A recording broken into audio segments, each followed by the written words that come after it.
How to download your memories on BeReal. Hello guys, in today's video I'm gonna show you how to download it.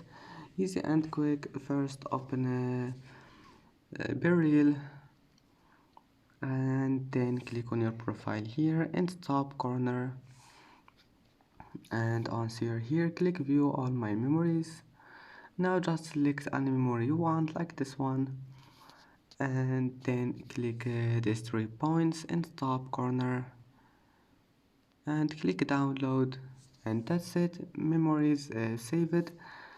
And now if you can't find it here, then just update your BeReal and then come back and try again.